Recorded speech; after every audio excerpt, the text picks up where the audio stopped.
ಮಿತ್ರ, ಹೇಳುವೆನು ಕೇಳು. ಬೆಳದಿಂಗಳ ರಾತ್ರಿ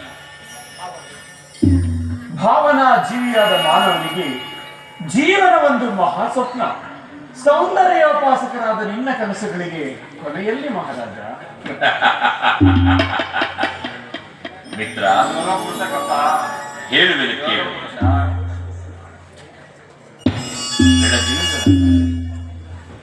ಅರಳಿದ ಮಲ್ಲಿಗೆಯ ಪರಿಮಳದಂತೆ ಈಗಲೂ ಆ ಸ್ವಪ್ನವು ನನ್ನ ಇಂದ್ರಿಯಗಳಿಗೆ ಅನಿರ್ವಚನೀಯವಾದ ಆನಂದವನ್ನುಂಟು ಮಾಡುತ್ತಿದೆ.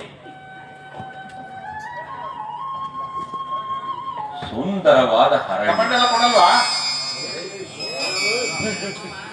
ಮನೋಹರವಾದ ತರುಣತಾದಿಗಳು, ಆ ಮಧ್ಯೆ ಎತ್ತರವಾದ ಶಿವಲಿಂಗ,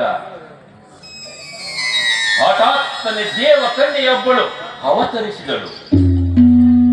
ವರ ದೇವತೆಗಳು ಅವಳನ್ನು ಸುತ್ತುಗಟ್ಟಿ ಆನಂದದಿಂದ ನರ್ತಿಸಿದರು. ಆ ದೃಶ್ಯವನ್ನು ನನ್ನ ಕಣ್ಣಾರೆ ನೋಡಿದೆ ಮಿತ್ರ, ನನ್ನ ಕಣ್ಣಾರೆ ನೋಡಿದೆ. ಆ ಚೆಲುವಾಂಗನೆಯ ರೂಪುರೇಖೆಗಳಿಗೆ ಮರುಳಾಗಿ ಪ್ರೇಮ ಯಾಚನೆಯನ್ನು ಸಹ ಮಾಡಿದೆ.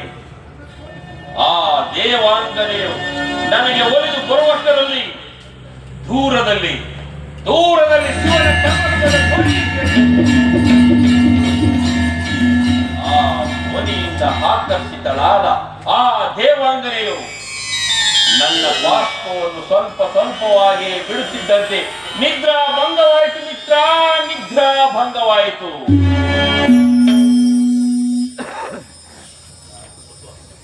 ಹಬ್ಬ, ಎಂಥ ವಿಚಿತ್ರವಾದ ಮಹಾರಾಜ, ನೀನು ತರುಣ.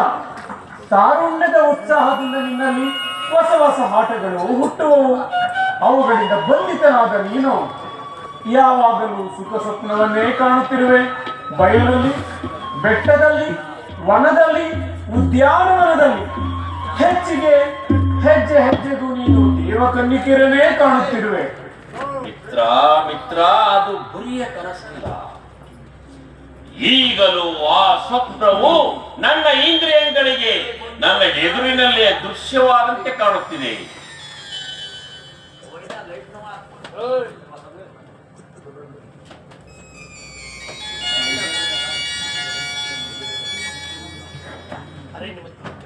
ಅರಣ್ಯ ಮಧ್ಯದಲ್ಲಿ ಯಾವಳೊಬ್ಬ ಪಾಮರ ತರುಣಿಯನ್ನು ನೋಡಿ ನೀನು ಮಗ್ನನಾಗಿರುವೆ.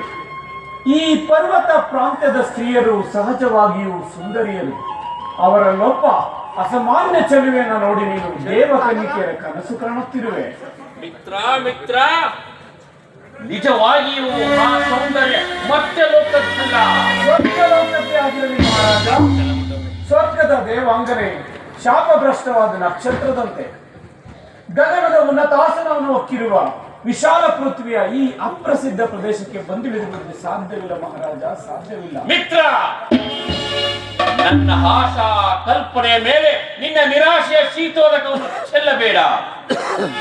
ನಡೆ, ನಾನು ಸ್ವಪ್ನದಲ್ಲಿ ಕಂಡ ಆ ಸುಂದರಿಯನ್ನು ನೋಡೋಣ.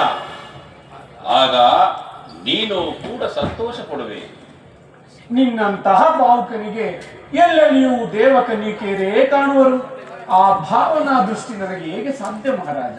ಮಿತ್ರ, ನನ್ನ ಮಾತುಗಳನ್ನು ತಮಾಷೆ ಎಂದೆನಿಸಬೇಡ. ವೈಯಾಳಿಗಾಗಿ ನಾವು ಈ ದಿವಸ ಹೋಗಬೇಕಾಗಿರುವುದರಿಂದ ಆ ಪ್ರದೇಶವನ್ನು ಕುರಿತು ಪ್ರಯಾಣ ಮಾಡೋಣ. ನಡೆ, ತಮ್ಮಿಷ್ಟವಿದ್ದಂತಾಗಲಿ.